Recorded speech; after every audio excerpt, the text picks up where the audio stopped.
Good afternoon, everybody. Let's just give it a second, make sure everybody pops in who's coming.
Let's go ahead and begin. I'm sure if others will pop in, they will get here when they can.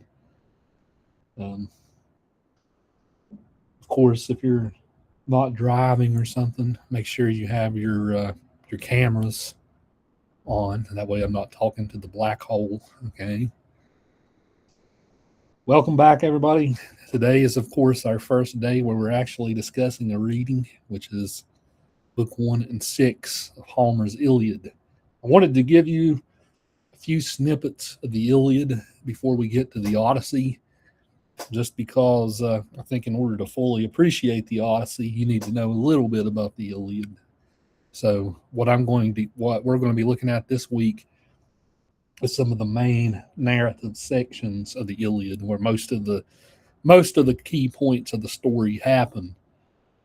And but then when we read the Odyssey and you learn about Achilles, you hear about Achilles or Hector or whoever, you'll know who the story is talking about.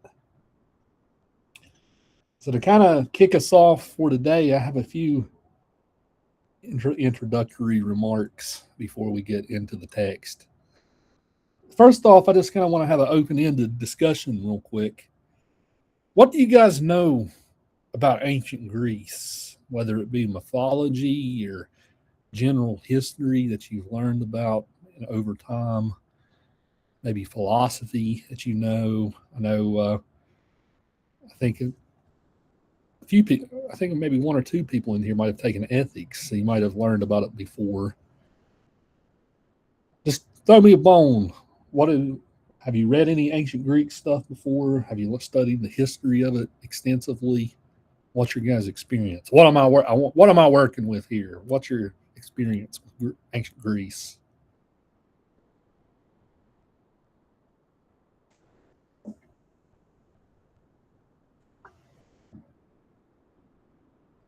Okay. Ellie wrote in the comment, Greeks were polytheistic. For the most part, yep. Mean polytheistic, meaning they believed in more than one god. Okay. So we can kind of roll with mythology first. So, but they believed in more than one god. Somebody guys throw me some names. Don't be shy. This is a class you can't be shy. I will call on you if I have to. I think there was a lot of wars. A lot of even, of course, this poem's about mythological war, but there was certainly a lot of wars, even in ancient Greece, right? Thinking about the Peloponnesian War and the war with the Spartans versus the Persians, the 300. Like some of you have probably seen the 300 film at some point. They were a very militaristic society. Throw me some gods. Who were some of Ellie said Zeus, the king of the gods. Somebody besides Ellie. Who else? What other gods do we know about in Greek myth? Athena. Okay, Colin. So what god? What is she the goddess of? Colin, you remember? Oh, it was like I don't even know. I forget. Wisdom, right? Goddess of wisdom. Who else? Who's the sea god? Any of you remember the sea god? Starts with a P. Poseidon, right? Apollo is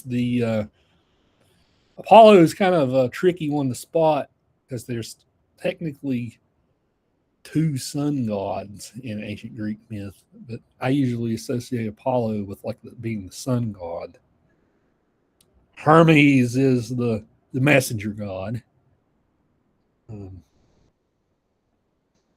Ares is the god of war. Who else? Hephaestus is the god of craftsmanship. He actually marries Aphrodite, who is the goddess of beauty. We learned about Aphrodite briefly last time. Of course, he's always worried that she's running around on him and all this stuff. It's a pretty rich tradition of stories to build from, and whether it be in Homer or other sources, it's all over the place. Have you guys ever encountered ancient Greek myth through something like Disney or maybe like the Percy Jackson series or anything like that? Have any of you guys ever read or watched any of that stuff? Disney's Hercules, Percy Jackson. Any of you guys into that stuff?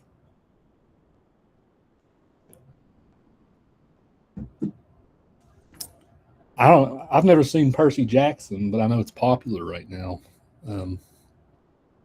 Disney's Hercules is a pretty famous Disney film. So it's all over the place, really. As far as the history of the Greeks go, the beginning, when the Iliad was written, the Iliad was sort of composed before the written word was really a thing. Okay. This comes from the epic storytelling tradition. This is really, it's not the first one in the world. It's probably the second one in the world. But the epic storytelling tradition started before the written word. These people would kind of come together, sit around a campfire during the evening, and whoever was reciting the poem memorized the whole thing. Imagine how crazy that would be to memorize this whole 24-book poem. They memorized the whole thing. They would get around the fire and hear the poem told during the evenings. That was a form of entertainment. You can kind of imagine how the story might have changed over the course of a few centuries. Different people tell it, probably put their own twist on it and such and things.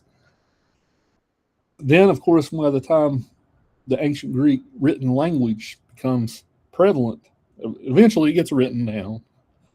So it started, though, before the written word, before literature really ever came to be. There's lots of examples of these types of poems. Like oftentimes in a class like this, you might start with the Epic of Gilgamesh, and that is a Babylonian epic poem. We just, in my other class, British Lit, Candy's in there. We just finished talking about Beowulf. Beowulf is an epic poem in the old English tradition. It's a very popular genre, and it's the basic gist of it It usually features larger than life characters. Like none of these characters you can say are really realistic. They're all larger than life. Most of them have some kind of defining character trait about them. And our two characters we're most introduced today are Achilles and Hector. Okay? Usually, whenever I've taught the Iliad, people will kind of gravitate to one character or the other. Like, which one do you think is more relatable or more heroic? That's something that we can kind of parse out today. It's written in this, if you count the syllables of each line, epics usually have about 12 syllables per line. That's a little longer than the standard. It's 12 to 14, something like that. That's a little longer than the standard English. Most things written in English are like 10 syllables. Epics tend to go a little longer. They're oftentimes, it's really difficult for a translator to translate this from Greek to English because our language really isn't conducive to like 14 syllables whenever you're doing poems. They were written and composed that way just so that they would be easy to remember when you're memorizing it. They always start off, if you take a look at if you have the poem pulled up, I gave you a PDF copy this week. You have the poem pulled up. If you look at the very first line of book 1, on the very first page of the PDF, they always start with a call to the muse. The muse, a poet is telling this story. This is a story that goes beyond the human ability to imagine it. This is a convention of epic poems. It goes beyond the human ability to imagine it. So the poet has to call on a muse to give him inspiration in order to even be able to tell the story. Usually it's a call to like a divine god or goddess. Muses were typically goddesses. Okay? A call to the goddess to give you the creative juices to even be able to tell such a story, because it goes beyond our limited capacity as human beings to imagine like what's going on with the gods. What are the gods doing? What's going on with these people who are half god and half man? Usually, all of these poems, and we're going to read several examples. This one, the Odyssey, the Aeneid, and Dante's Inferno. We're going to look at 4 different ones this semester. They all call to, at the beginning of them, they all call out to some divine being for help in order to even be able to tell this. The Iliad, the Odyssey, and the Aeneid are all ancient mythology sources. By the time we get to Dante, Dante calls on the Christian God for inspiration. But the very first line says, "Rage, goddess, sing the rage of Peleus' son Achilles, murderous, doomed, that cost the Achaeans countless losses, hurling down to the house of death so many sturdy souls, great fighters' souls, that made their bodies carrion, feasts for the dogs and birds.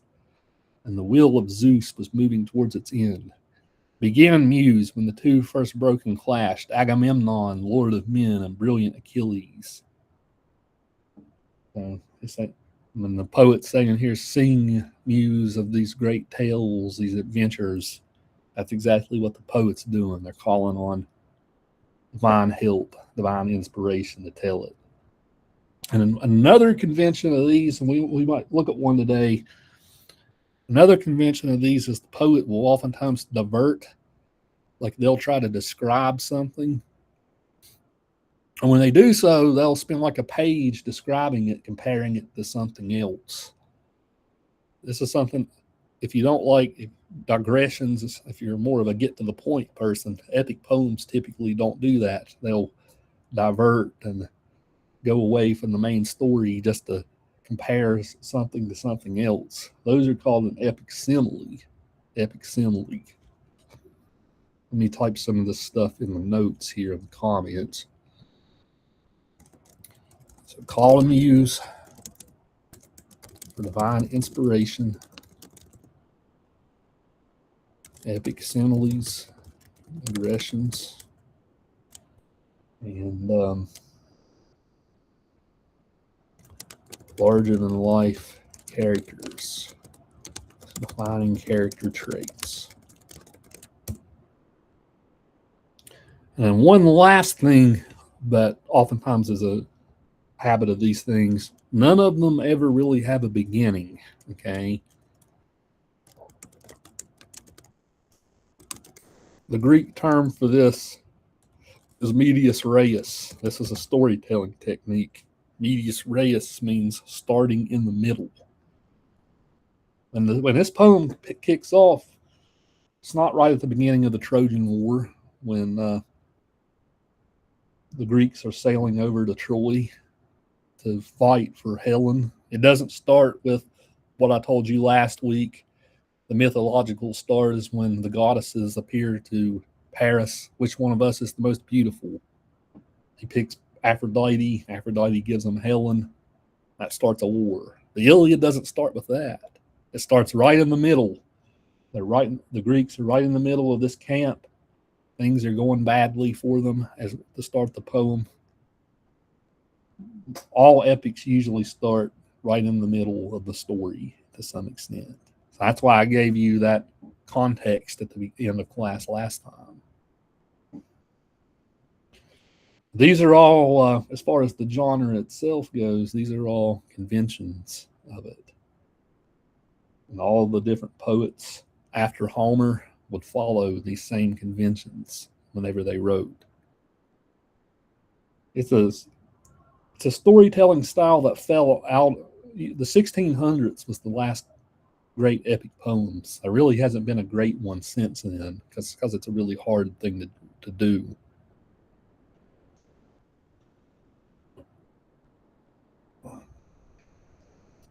So that's a little bit of just introduction and context for what you're getting yourself into here.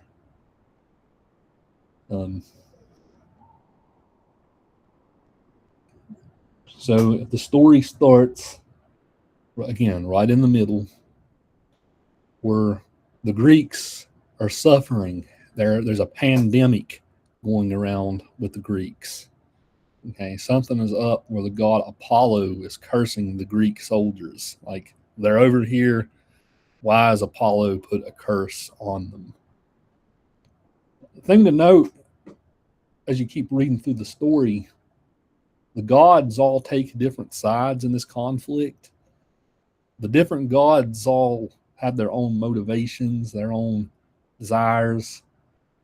And Apollo, throughout this whole conflict, is on the Trojan side. He's always trying to mess over the Greeks for some reason. Aphrodite tends to be on the Trojan side. Athena tends to be on the Greek side. Athena is always the champion for the Greeks. They named their famous city Athens after her. Okay. Zeus is always Hera, who is Zeus's wife. She's always all up for the Greeks. Zeus likes both sides. Zeus is always kind of trying to sit in the middle. Hera is always trying to nag him. Hey, help the Greeks out. He's like, oh, I don't want to. Sometimes I will, just to get you off my ass, right? Stop you from nagging me to death. So all these gods, they seem kind of petty and childish in some ways. But Apollo has good reason to curse the Greeks at the beginning of this, because we find out that the Greek king Agamemnon is kind of the leader of all the Greeks. Okay. Greek king Agamemnon has taken a woman as a prize, Briseis. Briseis is, it's Briseis, I think was the exact one. No, Briseis is who Agamemnon takes second. We find out that Agamemnon has taken as a war prize Apollo's seer. Like, she was his seer who would give his prophecies and stuff in the temple for Apollo. So the Greeks take here as a pretty much a sex slave. Okay, Apollo's seer, and that really takes Apollo off, and he puts a curse on them, and that's kind of how we're starting the poem off. So we're introduced in book one to the character of Achilles. Achilles is the hero on the Greek side. Okay, the thing with it is, it starts, at least the way the poem starts, Achilles doesn't seem too great at the beginning.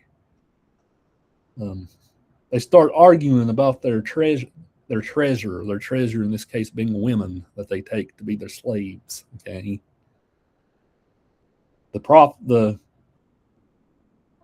another one of Apollo's prophets come in and tell them, "Hey, this curse is on you because you took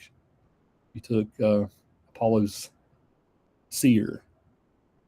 Agamemnon's like, "I'm not going to give her up. She's mine. I earned her. How dare you try to say this?"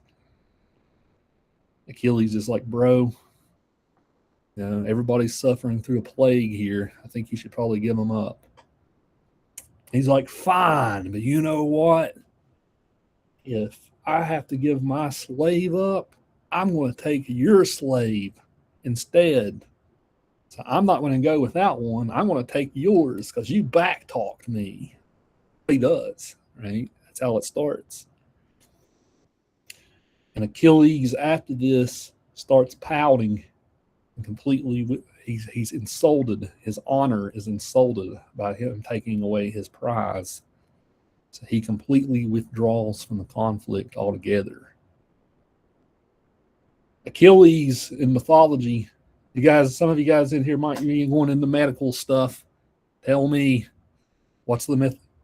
What in the medical, what in anatomy comes from Achilles? Remind me, I forgot what comes from this character. There's a certain place on the body. You know where it is. What is it? The Achilles tendon, the Achilles heel, right at the top of your foot. If you tear your Achilles, it's a rough injury, especially for an athlete to come back from. Achilles is a demigod. Okay, he is not a human being. He is half god. He is a half human being and half god. Okay, this was pretty common in Greek mythology.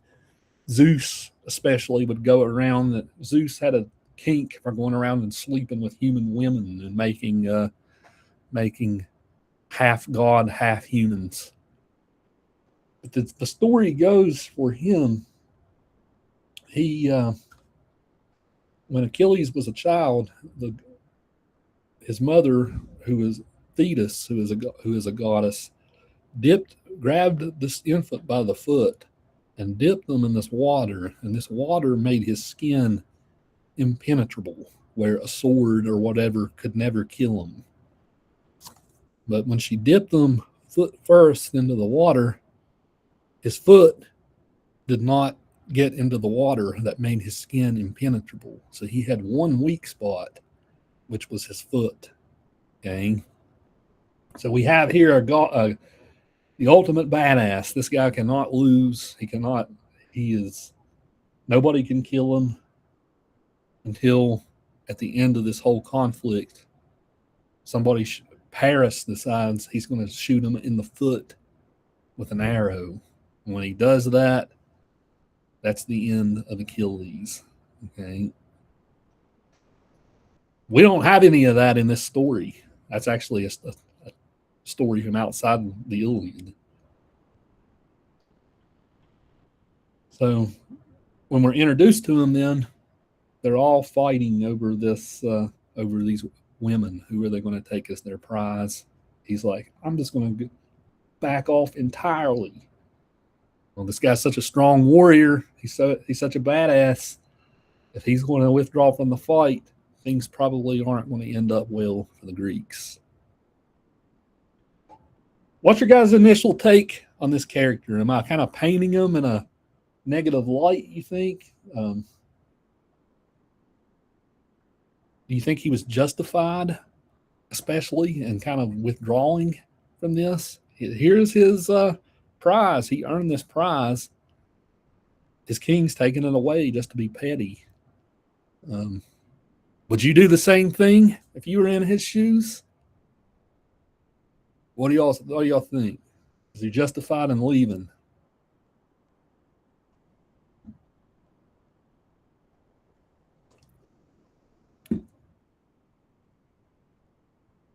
Don't make me call on people. I will do it. Okay? Don't make me do it.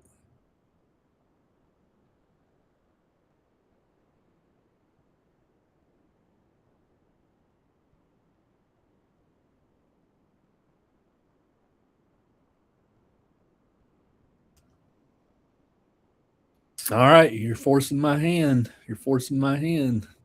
Okay. Let's pull Can up. you repeat the question? Yeah, what if you were in Achilles' situation? Hmm. Would you have also withdrawn from this conflict? Do you think he was justified in leaving the war because he got his slave taken away from him? Mm, yeah,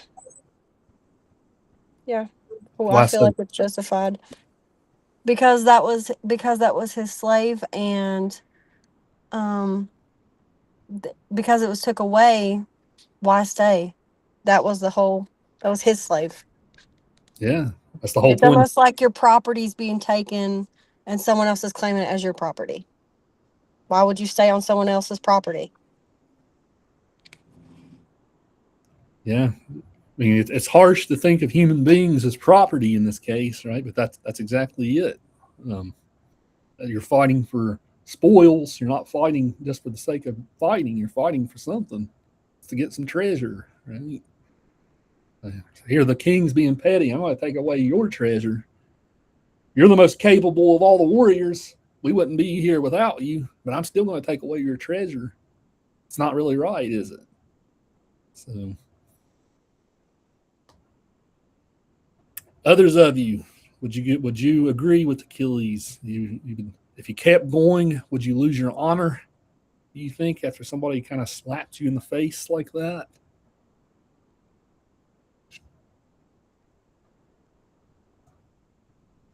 What do you think, Alana?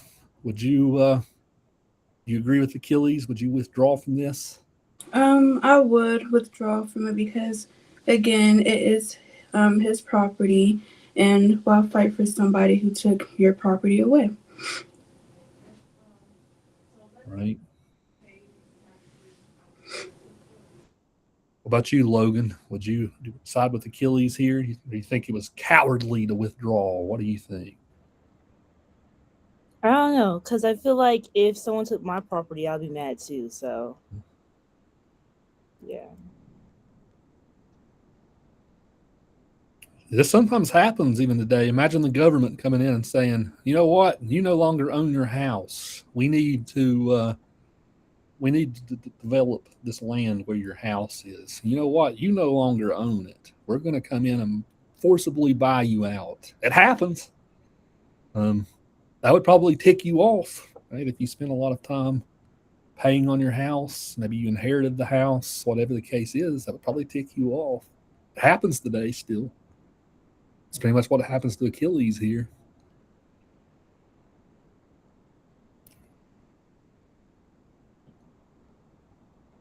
What about you, CJ? Would you back off too? Or would you keep fighting? Um, I personally would have stopped fighting because it's just like, I mean, at that point, like, it don't make no sense to keep going. Yeah, the only thing I would throw back at that would be maybe you owe it to your fellow countrymen, right? They're all here. You're all in this together. If you stop fighting, you're letting them down who are still out there.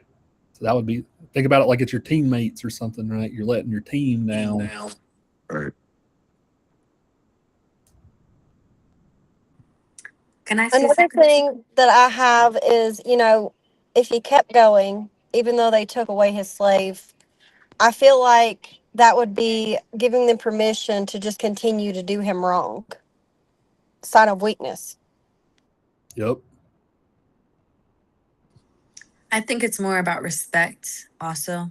Like him obviously putting his life on the line and then you do what you did. It's not cool. So it's just shows lack of respect in that manner. Yeah, like he knows, to build on what you just said, McKenna, he knows that they wouldn't even be where they are without his contributions. Right? He's a guy who can't be killed in battle. He knows they wouldn't be here without him. So give me what I earned. Give me what I earned. Show me some respect. It's like he gets spit in the face by Agamemnon, right? When Agamemnon does this to him. So therein lies the rub. A lot of people usually sometimes people react really strongly to Achilles at the beginning. Like, come on, man, some things are more important than yourself, your country. People are going to die if you're not there helping. But like Candy just said, and McKenna, what if you just take it and go on? They're just going to keep pushing in on you. So maybe he does have a point. Where he always loses me is at the end of this. He goes and cries to his mommy about it. Right at the end of book 1, he goes and cries to his mommy about it. Mommy, they're doing me wrong. They treated me so bad. Won't you go to Zeus and tell Zeus to intervene for me? Make sure that make Agamemnon change his mind. Go to Zeus. Tell Zeus to get Agamemnon to change his mind. He goes and cries to his mommy at the end of book 1. That's where he kind of loses me. He goes and whines and cries. All boys are like that, right? It doesn't matter how old we are. Something bad happens, we'll go whine and cry to our mommies, right? That's how we are. Achilles is no different. But he does so at the end. He's completely seems like a kid complaining about being treated bad in school that day. That's kind of what he's doing at the end. Of course, she goes and meets with Zeus and is like, help him out. Zeus is like, I don't know. If I do, Hera's going to get on to me if I intervene too much. I better not. Zeus is kind of seen as like the cowardly husband who doesn't want to piss his wife off. Here in book 1, you think this is all mythological figures. This is all larger than life characters. To some extent they are, but to some extent they're human, just like the rest of us. Achilles gets his feelings hurt, perhaps for good reason. He shows that he has some flaws. His flaw, as the beginning of the poem says, is his anger and his rage. When he gets really angry, that's it. Anger and pride kind of dictate this character, that these are his motivations. This is what mostly fuels him. So we're kind of starting the poem off then. Here's a guy who's really he has anger issues. Perhaps they're justified.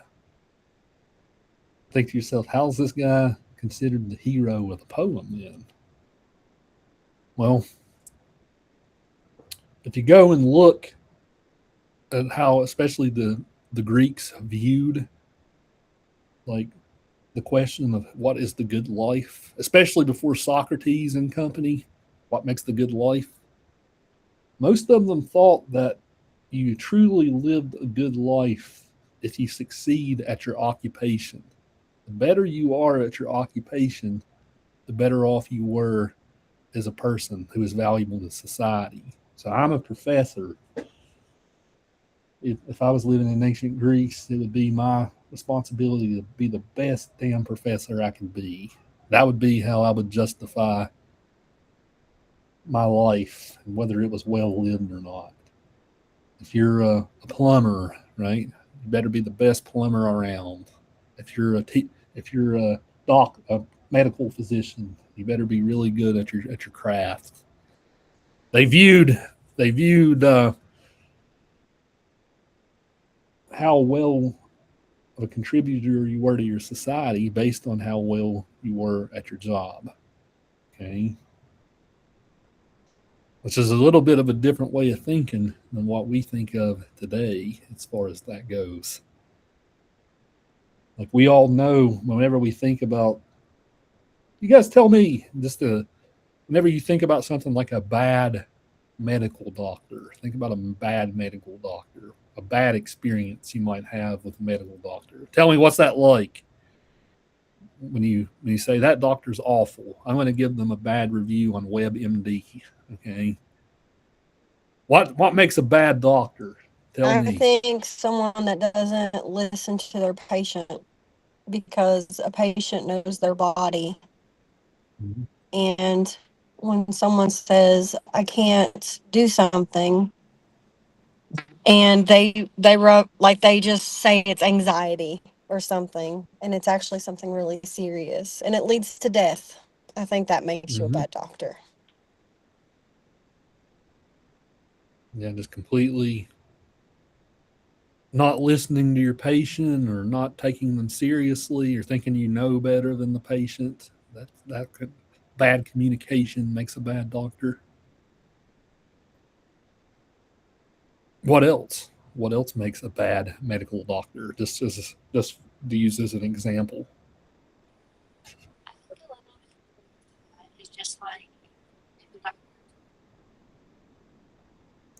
I can't hear you well, Lakin. You're breaking up.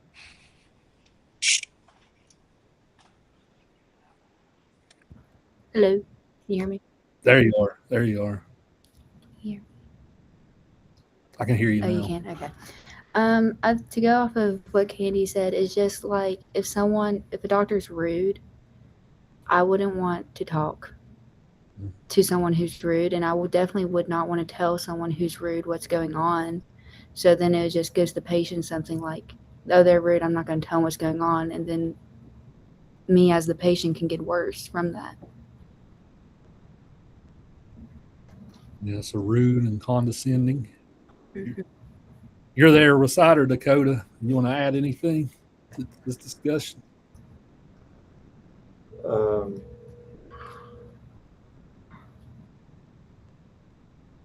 What makes a doctor bad at their job? I can't necessarily think of the word for it, but I guess composure would be the word. Like if a patient comes to you with something confidential and you like laugh at them or something, like keep your composure. Or panicking in like tough situations. Panicking in a life or death situation, to build on that.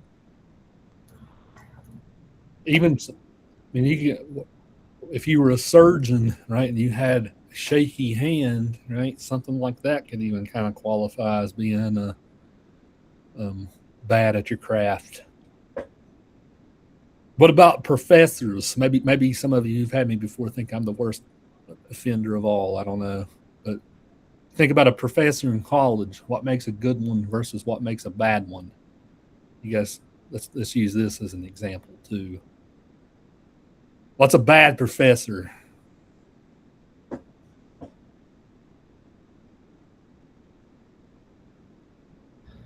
A bad professor would be somebody who doesn't necessarily interact with the class whatsoever, and they kind of hand them a packet or an assignment and expect them to just figure it out on their own. Yeah, one who does not teach, right? One who doesn't make much of an effort to reach their students, perhaps. What else? I think a teacher that plays favorites is a bad teacher, that has a pick of the class and gives that person special treatment versus the other students.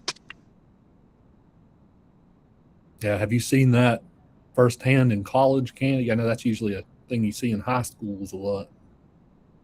No, not in college. I haven't.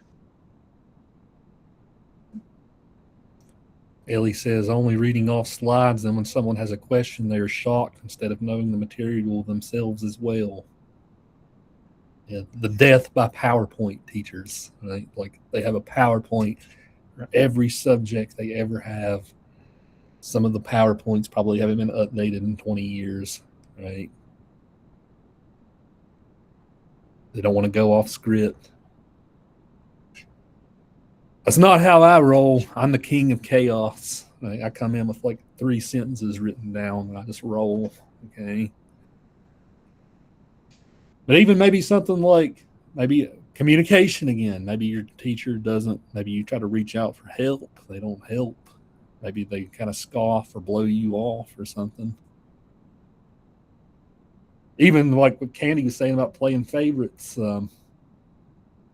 Maybe they give some people opportunities and not others for makeup work or stuff. So we all know them when we see them. A teacher who doesn't respond to their emails. Yep. Every now and then, an email will slip by me. So if any of you ever, I don't respond to any of you, try it again. Sometimes one slips. Okay. But sometimes teachers won't ever even check it.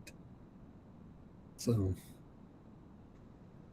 I raised this discussion because this is exactly what's going on with Achilles. Achilles' occupation is soldier.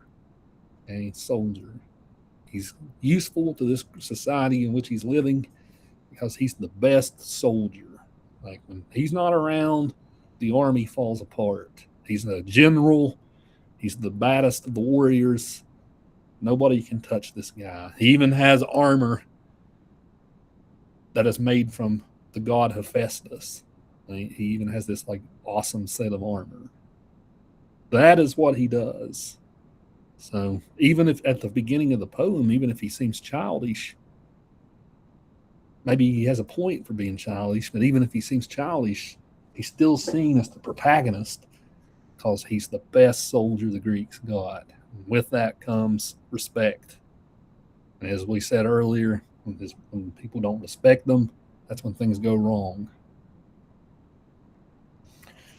Let's now turn the tide to book 6, okay, where we are introduced to the character of Hector.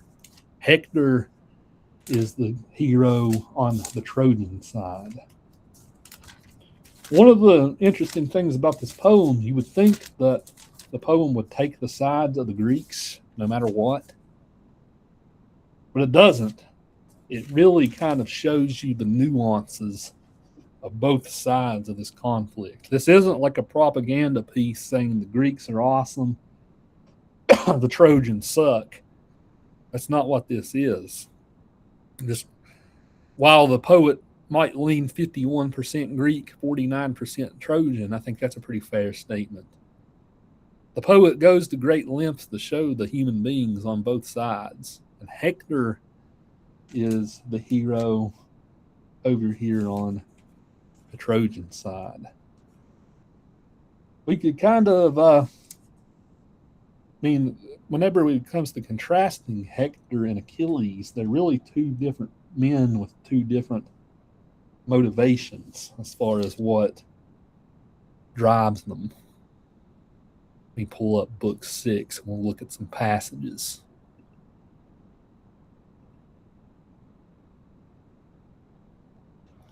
For book 6, I don't know if any of you guys noticed, I gave you a different translation of book 6 than I did in book 1.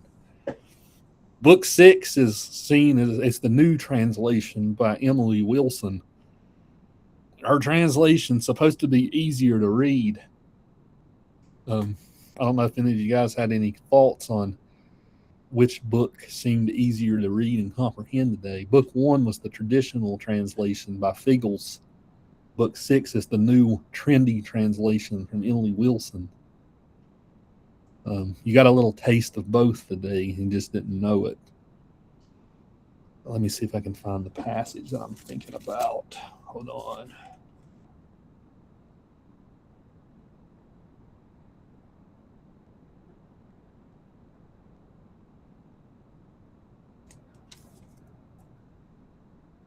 Okay. On the pages are marked on PDF I'm looking around line 560. The lines are marked beside the lines as you get them. Let's see. 560.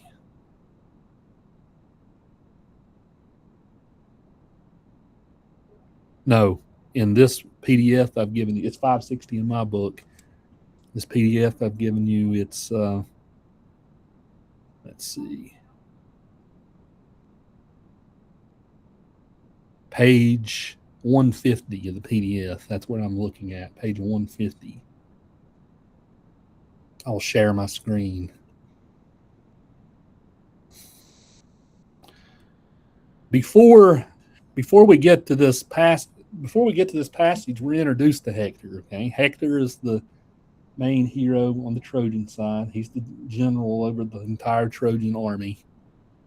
He is the son of King Priam. King Priam is an old man at this point. He's unable to fight anymore. He's his son. Paris, who started this whole war, is his brother. Paris is a younger brother of Hector.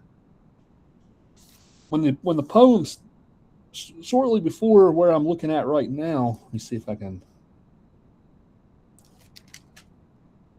When book 6 starts, Hector starts it by first going to his brother Paris. Paris is who's responsible for this whole conflict,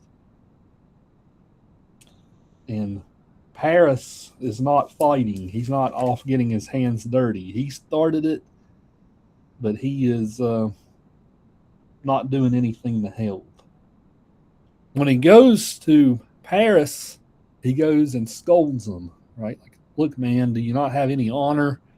You started this war by running off with Helen. Do you not have any honor at all? That's how we start with Hector. When he goes, let's see.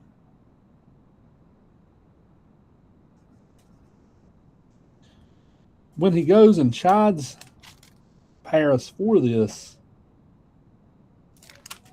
Helen, of course, is who's responsible. And she is responsible and is not, because she can't help it. She got a love spell put on her by the gods. But when he goes, I don't know if you guys got the vibe. Helen kind of flirts with him a little bit. Like, here's the most beautiful woman in the world, Helen. He goes and condemns her husband for not fighting. And when they're interacting, she's like, won't you just come and sit down with me for a while and we'll talk? Like, you kind of get the vibe a little bit that there's some attraction that she feels for Hector. But Hector doesn't go with it at all. He's like, okay, I'm going to get out of here now. I want to go home to my wife. So it's not completely explicit that she's making the moves on him, but it's pretty explicit. Line 445 or so. Let me look at my screen and I'll zoom in.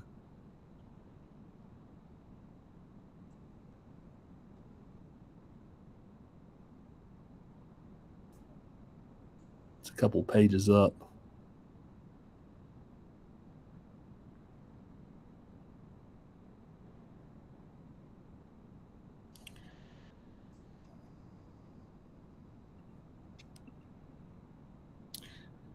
It says he spoke, but bright-helmed Hector made no answer. Then Helen spoke and tried to make him stay.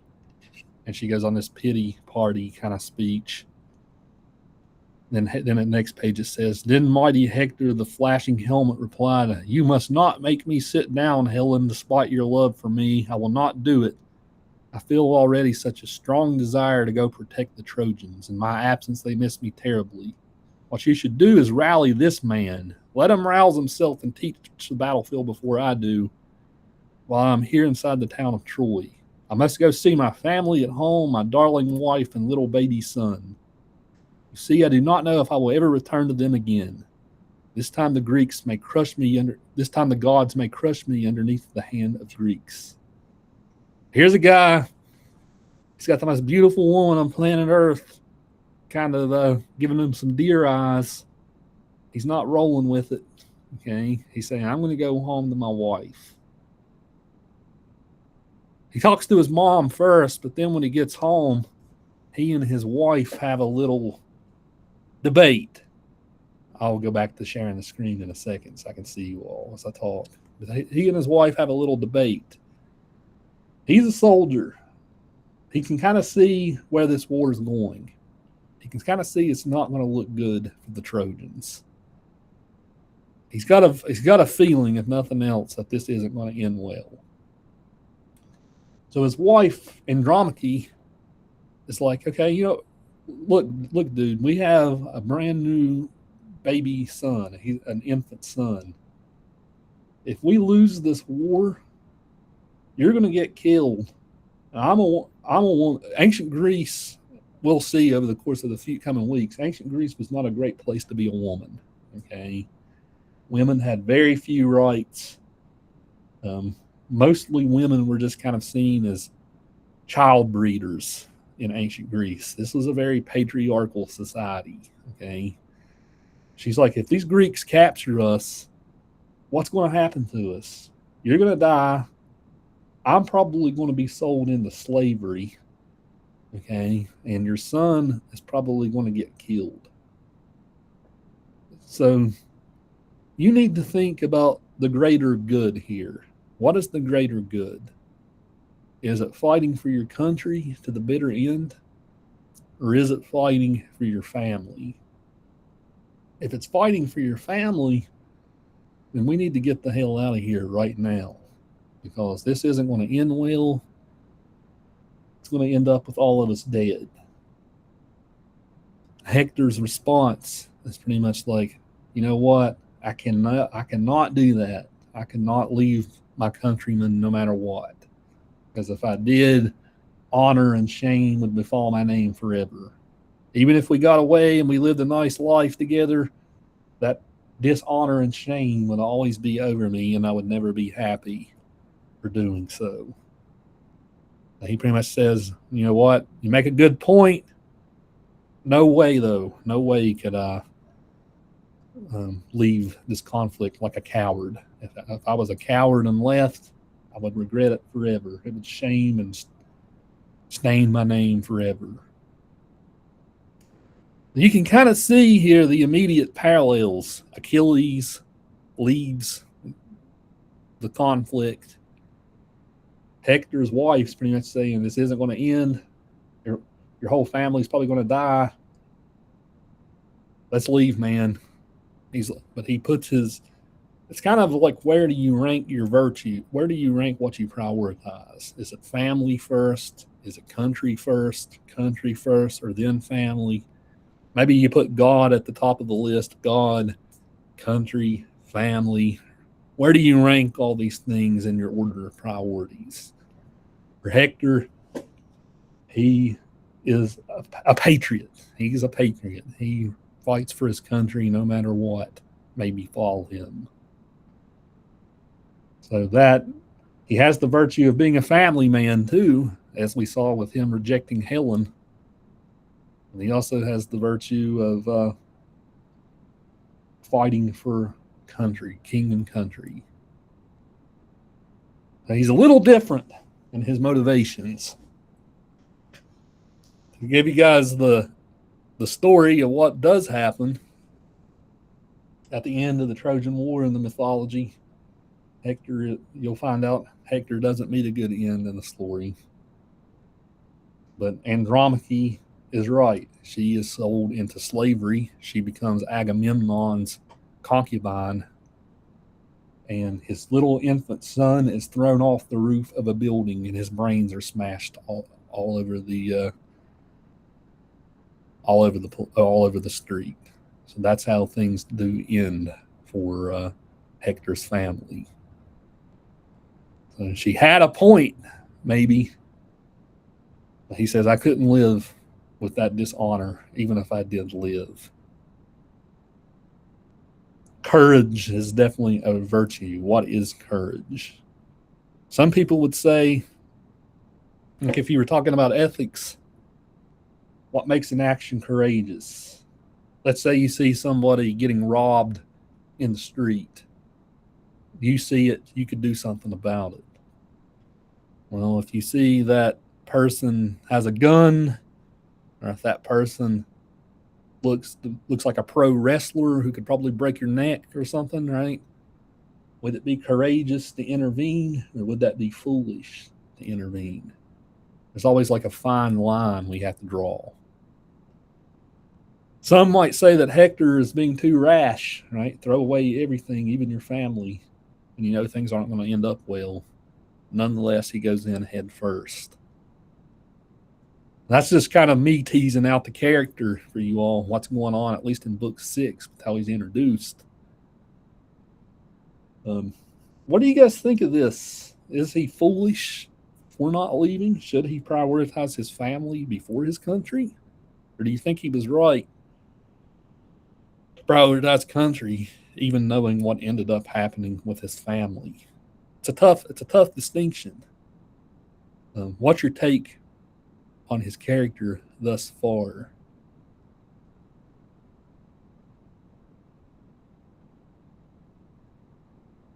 What would you choose? Would you choose to go home, protect your family?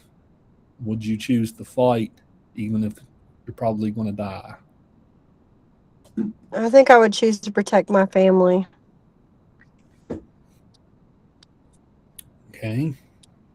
Why so, Candy? Just because family is kind of what you value most.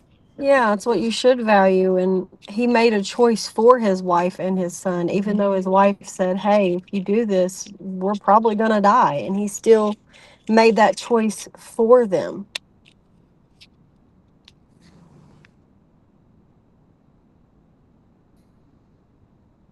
Yeah, you definitely kind of see the man being the head of the household, making that choice, even if she didn't like it, kind of situation.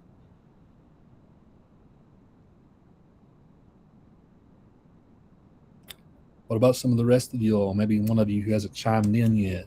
What do you think? Was he foolish, continuing on, or should he have left?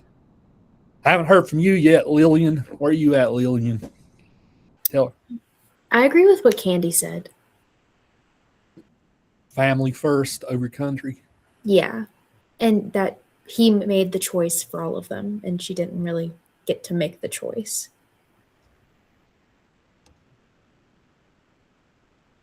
What about some of the gentlemen in the room?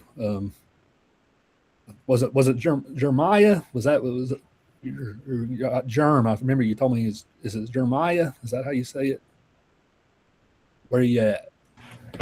Yeah, it's Jeremiah. Can you repeat the question for me?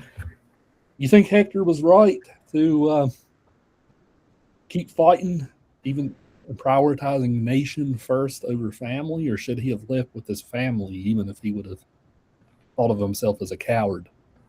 That's a hard one, because having to decide between the whole nation or your family, like really putting your like emotions aside to choose like what for the greater good, that's a hard one. I don't know which one I would choose. Like I would really have to sit and ponder on it.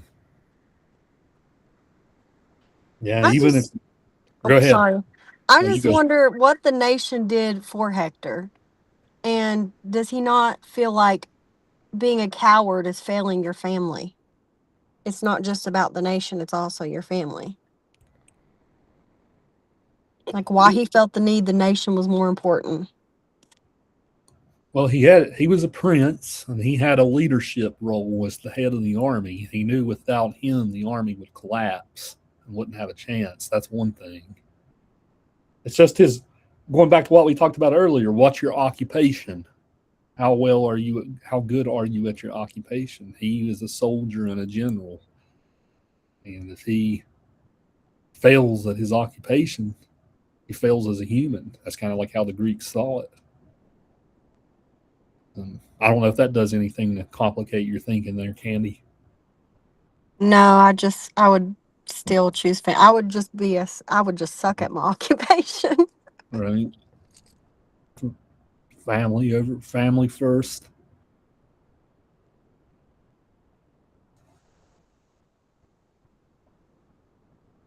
about some of the other gentlemen in the room? I see Isaiah. I don't think I've heard from you yet, Isaiah. What do you think? Would you fight for country or leave with your family? I would live with my family to make sure that my family is safe. Safety of family first, even over country. Can I add on to his thing? Okay. Why didn't he just take his family, put them somewhere safe, and then come back and fight? He knew he would die, but why not protect your family? He couldn't just send them off because the Greeks had a siege over the city.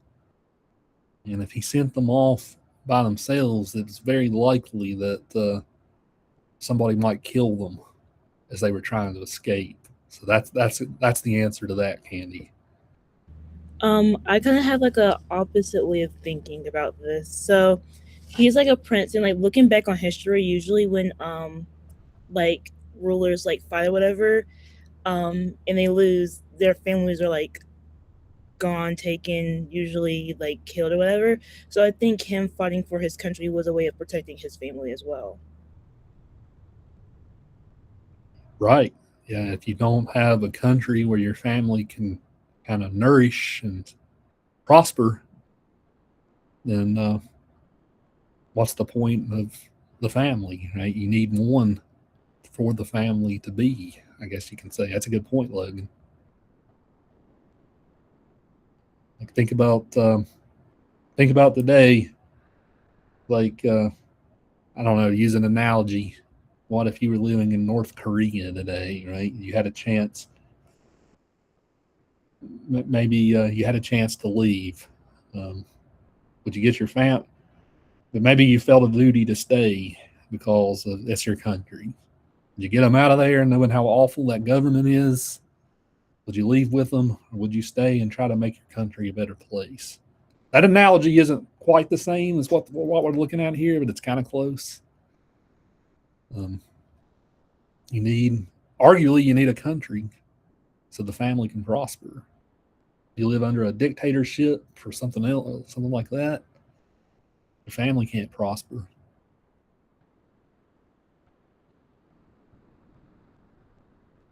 This is something that in every war throughout history, people have had to deal with this question to some extent. Maybe you're a Quaker, right? Maybe the Quakers were conscientious objectors to the wars in many cases. Didn't fight. Sometimes you can make the case a war is justified. When somebody's trying to come in and take everything that belongs to you, arguably it's justified.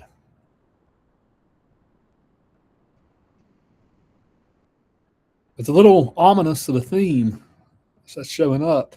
After they have the debate, there's this nice little passage. Let me show you the passage. You see after this how much Hector does love his family, even though he chooses his country. There's this little character moment. It says, noble Hector reached toward his son. I'll zoom in a little bit so you guys can see. Noble Hector reached towards his son. The baby wailed and wiggled back to snuggle into his well-groomed nurse's lap and dress. The child was scared by how his father looked, shocked at the terrifying horsehair plume that nodded at the top part of his helmet. His loving father and his mother laughed. Hector immediately took off his helmet and put it on the ground. Glittered brightly. The inglorious Hector kissed his darling son and took him in his arms to rock and cuddle and prayed to Zeus and all the other gods. It's this nice, like little tender moment at the end of all that. Hector's infant sees him in this like terrifying helmet and armor, gets scared and starts crying, and then then they laugh and have a nice little family moment, little hallmark moment here at the end. Okay. So you see what part of what we're doing in book 1 and 6, you see the values of what drives both of these characters as they kind of clash to a conclusion. What drives Hector? What drives Achilles? For Achilles, it's honor, glory, wealth, not necessarily nation, because if he valued nation, then he wouldn't have withdrawn. For Achilles, it's nation, family. Nation and family mostly is what kind of drives him.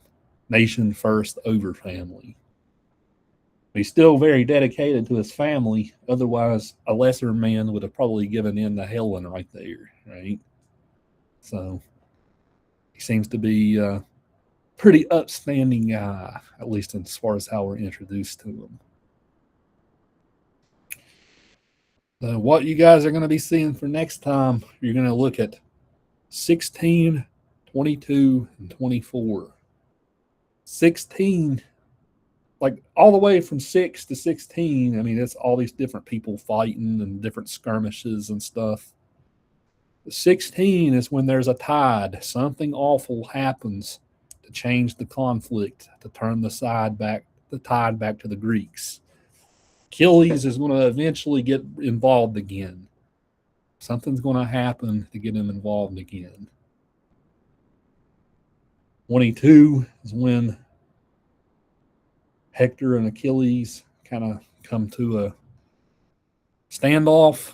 24 is how the whole thing resolves itself. As you guys read, take it in, take in the plot. Think too about these two characters. Which one do you stand with? Which one seems more upstanding to you by the end? Even in thinking about Achilles, does his character grow? Does it evolve from where we started today? When it comes to Hector, Hector has some moments where he seems human. I mean, he is a human. He's not a demigod. He's a human. He has some moments of fright and things like that. Does that change how you view him? It's a fascinating poem. So I will look forward. I think we had a really nice discussion today. So I'll look forward to seeing what you all think in the end. And there is a quiz that is on Moodle that will open up right after class today that tests your knowledge of the reading for today. So make sure you take that before Thursday. Okay. And otherwise, do your reading. And while you guys are going through this, I'm going to start a heavy reading of the Odyssey. I'm probably going to end up condensing some of it. I'm going to try to read the whole thing this next week to see if there's any filler stuff that I think I can cut. So stand by. We're still going to read the majority of it. Doing the whole thing, I don't know. I'm going to reevaluate it. Okay. So over the next week, as you guys are looking at this, I'm going to be going through the Odyssey pretty heavy to prepare for the next couple of weeks. And the Odyssey locally this weekend is playing at the Pipestem Drive-In Theater. So if you guys like drive-in theaters, it's playing in Pipestem this weekend. So it'll help you prepare for class in the coming weeks. If you want to go see it, if you haven't yet. Great food at the drive-in. Better than you get at the main theater. So I'll probably go and see it again just to get in the mood. Okay. So we will see you all then on Thursday. So take care.